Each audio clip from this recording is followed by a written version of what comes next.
साथियों, आज कर रहे हैं हम इस वीडियो में एक मैथ के इम्पोर्टेंट टॉपिक इकाई अंक कैसे निकालते हैं। और इकाई अंक के क्वेश्चन आते हैं हमसे परीक्षा में 3 से 4 टाइप के। वो सारे के सारे क्वेश्चन आपको डिस्प्ले पे दिखाई दे रहे हैं कि ये क्वेश्चन पूछे जाते हैं। तो इन्हीं क्वेश्चनों के आज मैं आपको अच्छे से यानी एक बेसिक और इजी ट्रिक से कराऊंगा कि इन क्वेश्चनों को हम चंद सेकंड में कैसे निकाल सकते हैं। और अगर आपका भी मैथ कमजोर है तो ये वीडियो देखने के बाद आपको लगेगा कि हाँ, एक मैथ बहुत इजी चैप्टर है। तो चलिए ज़्यादा टाइम नहीं लगाते हैं और इन्हीं क्वेश्चनों के साथ हम आज इकाई अंक निकालना सीखते हैं। तो चलिए पहला क्वेश्चन लगाते हैं हमारा स्क्रीन पे। तो देखिए पहला क्वेश्चन आ गया स्क्रीन पे।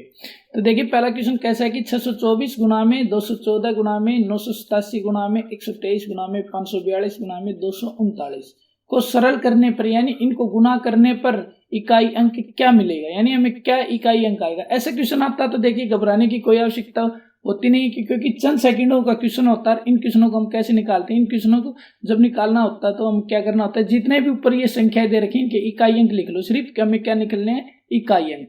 इकाई अंक जैसे 624 का क्या है 4, अगले का क्या है 214 का भी 4, अगले का क्या है 7, इससे अगले का क्या है 3 और इससे अगले का इकाई अंक क्या है 2 और इससे अगले का क्या है 9। इकाई अंक वो होता है दोस्तों जहां से एक संख्या का अंतिम अंक होता है। ये क्या होते हैं इकाई अंक। इससे अगला क्या होता है दाई अंक और उससे अगला क्या होता है सैकड़ा अंक। अब देखिए हमें इनके जो इकाई अंकों के आपस में गुणा करते हैं तो हमें 2 या 1 अंक का डिजिट मिलेगा, उसका भी हमें इकाई अंक देखेंगे। तो जैसे 4 गुना 6 और 7 की 3 से कर देते हैं, 2 की 9 से कर देते हैं। देखिए हम इनकी अगर गुणा करते हैं तो हमें क्या क्या मिलता है।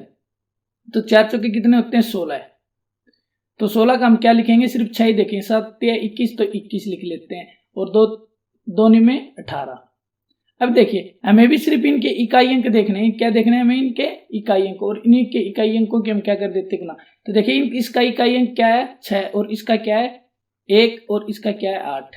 तो 8 एकम 8 और 8 की 6 से करते हैं तो कितना आ जाएगा, यानी 6 गुना 8 यानी 48।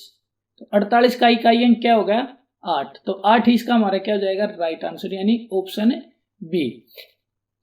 और भी ज्यादा आपको अच्छे से देखना तो आपको इतनी आवश्यकता नहीं होती कि इनके इकाई अंक हमें देखना है, तो हम यहां से भी देख सकते हैं। यानी 4 चौके 16 यानी 6 आ गया, 6 7 42, 42 का 2 आ गया और 2 तिया 6 आ गया। और क्योंकि 6 में तो इकाई अंक 6 ही होता है और 6 दूनी 12, 12 का 2 आ गया, 2 में 18, तो 18 का क्या जगह इकाई अंक 8। तो इसका वैसे भी हम सीधा प्रश्न से निकाल सकते हैं 8। और आपको बेसिक से ये बता दिया कि इसको इकाई अंक हमें निकालना तो इनके अवसरी में मल्टीप्लाई कर लेते हैं सिर्फ इकाई अंकों की। और इकाई अंकों की जो भी मल्टीप्लाई करने पे लास्ट में 2 या 1 डिजिट का अंक आएगा, 2 आएगा तो उसका इकाई अंक देख लेना, 1 आएगा तो वो खुद ही क्या हो जाएगा इकाई अंक। तो इसका क्या जाएगा हमारा राइट आंसर ऑप्शन बी। तो ऑप्शन बी में हमारा क्या है 8 और 8 ही इसका क्या है इकाई अंक होता है। इन सभी संख्याओं के आप मल्टीप्लाई करोगे जब क्या आएगा 8 आएगा। उम्मीद करता हूं कि ये क्वेश्चन आपको अच्छे से समझ में आ गया। अगर नहीं आया तो वीडियो को एक बार पीछे कर लेना, पीछे से अच्छे से देख लेना। इस वीडियो को कंप्लीट देख लेना दोस्तों। अगर इस वीडियो को आपने कंप्लीट देख लिया तो इकाई अंक से आपका कभी भी कोई क्वेश्चन गलत नहीं होगा। तो चलिए करते हैं नेक्स्ट क्वेश्चन को डिस्प्ले पे ऑन। देखिए नेक्स्ट क्वेश्चन आपको डिस्प्ले पे आ गया और क्वेश्चन नंबर 2 में क्या कहा कि 124 की पावर 372 प्लस में 437 की पावर 123 को सरल करने पर इकाई अंक क्या होगा। तो देखिए यहाँ पर पावर एक बहुत बड़ी है, छोटी पावर नहीं है। यहाँ पर भी पावर बहुत बड़ी है और यहाँ पर भी पावर बड़ी है। अगर और इनके जो नीचे की संख्या है ये भी बड़ी है न, तो हमें नीचे की बड़ी संख्या कितनी भी और चाहे पावर भी कितनी बड़ी हो, हमें इनसे कोई डरने की आवश्यकता नहीं। हमें क्या करना होगा, सिर्फ इनके सोल्व करने के लिए हमें क्या करना होगा, जो पावर दी है इसको पावर को 4 से डिवाइड कर लो। रिमाइंडर में देखो कितना बचता है। तो अगर 372 को हम 4 से डिवाइड करते हैं, 372 को 4 से डिवाइड करते हैं तो 4 का नियम होता है कि लास्ट के 2 डिजिट देख लो। तो देखो यहां से डिवाइड करते हैं तो 72 4 से कंप्लीट हो जाता है, यानी 18 चौके कितने होते हैं 72, यानी रिमाइंडर 0 बचता है। अगर जिस पावर का रिमाइंडर 4 से डिवाइड करने पर 0 बचता तो हमें क्या करना, उसका रिमाइंडर कितना मान लेना है 4। और बाकी जिनका क्या तो 1 बचेगा 2 बचेगा या 3, 0 जिसका बच रहा है उसको हमें क्या मानना है 4 ही मानना है। तो और इसका भी हमें इकाई अंक देखना है। इसका इकाई अंक देखेंगे तो क्या है 4 और 4 की पावर क्या है 4, प्लस का निशान तो बीच में क्या जाएगा प्लस का निशान, और यहाँ पर इकाई अंक क्या है 7। और 123 में हम जब 4 से डिवाइड करते हैं तो देखते हैं हमारा रिमाइंडर क्या आता है। तो करते हैं तो लास्ट के 2 डिजिट देखने होते हैं तो करते हैं तो यहाँ पर 3 आता, तो यही इसकी क्या लगा दो पावर 3। अब देखो 4 की पावर 4 होता है यानी 16 गुना 16 है, 4 की पावर 4 को हम कैसे लिखते हैं, देखिए 4 की पावर 4 को, तो 4 की पावर 4 होता है 4 गुना 4 गुना में 4 गुना में 4, यानी 4 चौके 16 और 4 चौके 16 है। तो यानी क्या हो जाएगा, जब 4 की पावर 4 को जब हम करते हैं तो 16 गुना 16 होता है, जिनके हम इकाई अंकों की क्या कर लेते हैं, मल्टीप्लाई करते हैं, तो 6 6 36, यानी 6 आ गया। यहाँ पर तो 6 आ जाएगा प्लस में। 7 की पावर 3 कितना होता है, देखिए 7 गुना में 7, 7 49, 49 का इकाई अंक 9, और 49 की 9 के हम जब 7 से मल्टीप्लाई करते हैं तो 63 आता है, और 63 का भी इकाई अंक क्या है, 3, तो इनका कर देते हैं 3। तो इन जब इनको सोल्व करते हैं तो क्या जाएगा, 6 + 3 कितना हो गया, 9। कितना हो गया दोस्तों, 9। अच्छा, और इसी का राइट आंसर क्या जाएगा, 9। देखिए किस ऑप्शन में, ऑप्शन ए में। इसका राइट आंसर है ऑप्शन ए, यानी 9। अच्छे से समझ लेना, और ऐसे क्वेश्चनों को 2 से 3 क्वेश्चनों को जरूर आप सोल्व करके देखें। अगर जब तक मैथ को अच्छे क्वेश्चनों को सोल्व नहीं करोगे, वीडियो देखने के बाद 2 से 3 टाइप के क्वेश्चन ऐसे और आप करके देखो, आपके जितने भी मैथ की कमजोरी है वो जल्दी दूर हो जाएगी। तो चलिए हम लगाते हैं क्वेश्चन नंबर 3 को। तो देखिए क्वेश्चन नंबर 3 हमारा डिस्प्ले पे है, और देखिए क्वेश्चन नंबर 3 में कह रहा है कि 7 की पावर 61 गुणा में 6 की पावर 63 गुणा में 3 की पावर 65 को सरल करने पर इकाई अंक क्या होगा। तो देखिए ये क्वेश्चन है, जब मैंने पिछले क्वेश्चन में भी आपको बताया, जब पावर है तो पावर को किससे डिवाइड कर देना, 4 से, और इसका रिमाइंडर देख लेना कितना बचेगा। तो मैंने क्या किया, सभी पावरों को 4 से डिवाइड कर लिया। तो 4 से जब हम 61 को डिवाइड करते हैं तो कितना आता है, शेषफल 1 आता है, तो यानी 7 की पावर 1, बीच में गुणा का निशान है तो गुणा। अब 63 को अगर 4 से डिवाइड करते हैं तो क्या आता है, 3 रिमाइंडर आता है, तो 6 की पावर कितना हो गया, 3। और 65 को करते हैं 4 से डिवाइड करते हैं तो रिमाइंडर कितना बचता है, 1, यानी शेषफल कितना बचता है, 1। रिमाइंडर को हिंदी में क्या बोलते हैं, शेषफल। तो 3 की पावर कितनी हो गई, 1। अब देखिए इनको सोल्व करते हैं। 7 की पावर 1 होता है 7, और 6 की पावर चाहे वो 1 हो, चाहे लाख हो, चाहे 5 हो, चाहे 50 हो, 6 की पावर कितना है, हमेशा इकाई अंक क्या आएगा, हमेशा इकाई अंक आएगा 6। और ऐसे ही 5 है, 5 की पावर चाहे कितनी भी हो वो हमेशा क्या आएगा, 5 ही आएगा। ऐसे ही 1 होता है, लास्ट का जिस भी संख्या का 1 होता है उसके पावर कितनी भी हो तो इकाई अंक हमेशा क्या आएगा, 1 ही आएगा। तो 6 का क्या आएगा, 6 आएगा, और 3 की पावर 1 है यानी 3। तो देखो अब यहाँ से कर लेते हैं, 7 की 42 का इकाई अंक 2, हम 3 की गुणा करते हैं तो क्या आ जाएगा, 6, और 6 इसका क्या जाएगा, राइट आंसर। क्या जाएगा दोस्तों, इसका राइट आंसर 6। तो जो किस ऑप्शन में, हमारे बी ऑप्शन में, यानी क्या जाएगा, option C is right answer. उम्मीद करता हूं आपको अच्छे से ये पावर वाले समझ में आ रहे हैं कि अगर ऐसे क्वेश्चन हो तो उनको हम कैसे सोल्व करते हैं। पावर को आपको बस एक ही चीज देखनी, पावर चाहे वो छोटी संख्या की हो चाहे कोई किसी बड़ी संख्या की हो, उनको सीधे किससे डिवाइड कर लेना, 4 से। और याद रखना जिसका इकाई अंक 1 हो, जिसका इकाई अंक 5 हो, और जिसका इकाई अंक 6 हो, और जिसका इकाई अंक 0 हो, इनका ऊपर कितनी भी पावर, इनके आगे बड़ी कुछ भी संख्या हो, इनके ऊपर कितनी भी पावर हो, इनके ऊपर मान लेते हैं अनंत पावरें हैं, तो इनका इकाई अंक हमेशा 1 की पावर चाहे कितनी उसका 1 आएगा, जिस 5 की पावर कितनी भी उसका भी क्या आएगा, 5 आएगा, और 6 की भी पावर कितनी हो उसका भी क्या आएगा, इकाई अंक 6 आएगा, और 9 0 की भी पावर चाहे कुछ भी हो तो उसका भी क्या आएगा, 0 ही आएगा। ये आपको याद रखना। तो ये तो मैंने आपको समझाने के लिए कर दिया, नहीं तो यहाँ से क्या आ जाता सीधा 6, और यहाँ से सीधा 7 आ जाता, और यहाँ से 3 आ जाते, यानी क्या बच जाते 7 गुना 6 गुना में 3। और जब इनको सोल्व करते तो हमारा क्या जाता, देखो यहाँ से करेंगे 42 का 2 की गुना 3 से करेंगे तो 6। इसका राइट आंसर क्या जाएगा, 6।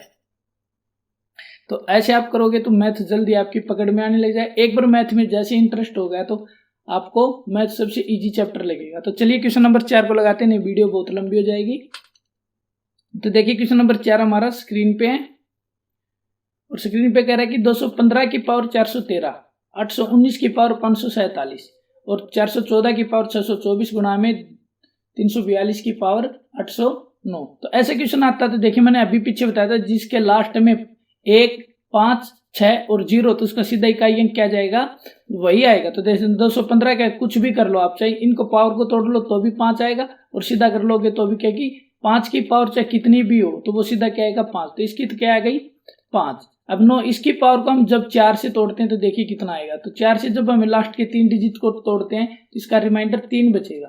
जब 547 में 4 का भाग दोगे तो शेषफल कितना बचेगा 3, और वो 9 की पावर कर दो गुणा में 9 की पावर 3। अब देखिए 4 की पावर जैसे 24 है तो 24 को 4 से करते हैं तो 0 बचता है। और पहले क्वेश्चन में आपको बताया था जिसके भी पावर 4 से अगर हम डिवाइड करते हैं जिसका रिमाइंडर 0 बचता तो हम क्या कर लेते हैं उसकी पावर को 4 चढ़ा देते हैं, तो 4 की पावर 4। अब इसको करते हैं 4 से डिवाइड, तो 9 को डिवाइड करेंगे 9 को करेंगे तो क्या आएगा 1, और क्या जाएगा वो 2 की पावर 1। अब देखिए यहां से हम सोल्व करते हैं 5 गुणा में, जब 9 की पावर 3 होता है 9 की पावर 3 यानी 9 की गुणा कितनी बार होती है 3, जितनी पावर होती है उसी संख्या की क्या होता है उतनी बार गुणा होता है। तब 9 की पावर देखिए 9 में कैसी है यहाँ पर इकाई का अंक 1, 1 की 9 से किया तो 9, इसका क्या आएगा 9। अब 4 की पावर 4 यानी 4 गुणा 4 गुणा 4 गुणा में 4, तो 4 चौके 16 6, और 4 चौके 16 का भी 6, और 6 की 6 से करते हैं तो कितना आएगा 6 आएगा, तो यानी यहाँ पर 6 आ जाएगा। और 2 की पावर 1 होता है 2, तो देखिए एक जगह 5 और एक जगह 2, तो कितना आ जाएगा, इनकी जब मल्टीप्लाई करते हैं तो 10 आता है, और 10 का इकाई अंक क्या होता है 0 होता है। क्या होता है 10 का इकाई अंक 0 होता है, और 0 की किसी के भी साथ मल्टीप्लाई कर लो तो क्या आएगा 0 आएगा, तो यानी इसका आंसर क्या हो जाएगा यहाँ से 0 हो जाएगा, तो यानी हमारा ए ऑप्शन इसका राइट आंसर हो जाएगा। ये भी समझ में नहीं आया तो देख लो मैं आपको अच्छे से बता देता हूँ कि कैसे इसका 0 आएगा। तो देखिए यहाँ से हमने इन दोनों की गुणा की तो क्या आ गया 12, 12 का इकाई अंक क्या है 2, और 2 की 9 से किया तो 18, 18 का इकाई अंक क्या है 8, और 8 की 5 से गुणा किया तो 40, और 40 का इकाई अंक क्या है 0, और 0 ही हमारा क्या है आंसर। और आपको सीधा यहाँ से देख लेते हो तो देखिए 5 गुणा 2 कितना होता है 10, और 10 का इकाई अंक क्या होता है 0, और 0 की 6 से गुणा की तो भी 0, और 9 से की तो भी 0, और इसी का राइट आंसर क्या जाएगा 0। यानी हमारे 4 क्वेश्चन हो गए। 4 क्वेश्चनों में उम्मीद करता हूं आपको इकाई अंक निकालना आ गया होगा, और इसके वीडियो के लास्ट में आपको एक क्वेश्चन करने को मिलेगा, तो देखते हैं कितने बच्चे उस क्वेश्चन को सोल्व कर पाते हैं। चलिए क्वेश्चन नंबर 5 का लगाते हैं स्क्रीन पे, और क्वेश्चन नंबर 5 का देखिए क्या है कि 141 गुना में 142 गुना में 143 को 7 से विभाजित करने पर शेषफल क्या होगा। तो देखिए सारे की सारी संख्याएं किसमें गुणनफल में है, और ये पूछ रहा है कि इनको जब हम सोल्व करते हैं तो हमें शेषफल क्या मिलेगा, तो हमें शेषफल बताना है यानी रिमाइंडर बताना है। तो अगर ऐसा क्वेश्चन होता तो देखिए हम सीधा 7 से डिवाइड करके देख लेते हैं, इनको सभी संख्याओं को डिवाइड कर लो जो भी रिमाइंडर बचेगा। तो देखिए इस क्वेश्चन को ऐसे सोल्व करने के लिए क्या करेंगे 141 डिवाइड में 7 गुणा में 142 गुणा में 7, और इसको करेंगे तो 143 डिवाइड में 7। यहां से इसको सोल्व करते हैं तो रिमाइंडर हमारा 1 बचता है, कितना बचता है 1, और इसको सोल्व करते हैं तो हमारा रिमाइंडर कितना बचता है 2 बचता है, और इसको सोल्व करते हैं तो हमारा रिमाइंडर कितना बचता है 3 बचता है। इवन की गुणा करके देखो ये 7 से बड़ा या 7 से छोटा तो वही शेषफल, अगर 7 से बड़ा है तो देख लो कितना बड़ा, तो वही इसका क्या जाएगा आंसर आ जाएगा। तो देखिए 1 दूनी 2 और 2 तिया 6, 6/7 यानी 6 में 7 का डिवाइड नहीं जाता, तो यानी इसका आंसर ही क्या जाएगा 6। तो 6 ऑप्शन क्या बचेगा, अगर हम 141 गुणा 142 गुणा 143 को 7 से विभाजित करते तो हमारा आंसर क्या आता है 6, यानी रिमाइंडर कितना बचेगा 6, और 6 किस ऑप्शन में ऑप्शन डी में, यानी इसका राइट आंसर क्या है ऑप्शन है डी। तो उम्मीद करता हूं आज की क्लास के सारे मैंने 5 क्वेश्चन आपको इकाई अंक कैसे निकालते हैं वो आपको समझाएं। इन्हीं टाइप से क्वेश्चन पूछा जाता है, चाहे आप एसएससी का एग्जाम दे लो, चाहे रेलवे का दे लेना, या अदर किसी भी कॉम्पिटिटिव एग्जाम दे लेना, उन्हीं में इकाई अंक से रिलेटेड क्वेश्चन जरूर आता है। और ये हमारा जो भी आज हमने सीखा है ये हमारा संख्या पत्ती चैप्टर का है। तो देखिए ये क्वेश्चन आपके लिए, और ये क्वेश्चन आपको बताना है कि इसका क्या आंसर आएगा, और जो भी आंसर आएगा वो आपको किस में बताना, हमें कमेंट बॉक्स में उसका आंसर देना कि इसका ए ऑप्शन है, बी है, सी है या डी है। और क्वेश्चन क्या हमारा 207 की पावर 701 160 की पावर 623 गुणा में 321 की पावर 605 को सरल करने पर इकाई अंक क्या होगा। देखिए ऑप्शन ए आएगा, बी आएगा, सी आएगा या डी आएगा। जो भी आंसर आने के बाद आपको वीडियो के कमेंट बॉक्स में करके बताना। दोस्तों आपके क्वेश्चन के आंसर का वेट करते हैं। तो आज की वीडियो अगर अच्छी लगी तो दोस्तों वीडियो को लाइक कर देना, शेयर कर देना, और अभी तक चैनल को आपने सब्सक्राइब नहीं किया तो चैनल को सब्सक्राइब कर लेना, साथ में ऑल बेल आइकन को ऑल पे प्रेस कर देना। आज के लिए इतना ही, मिलते हैं नेक्स्ट वीडियो में एक अच्छे से क्वेश्चनों के साथ। आज के लिए अलविदा, अच्छे से पढ़ते रहिए और अच्छे जॉब की तैयारी करते रहिए।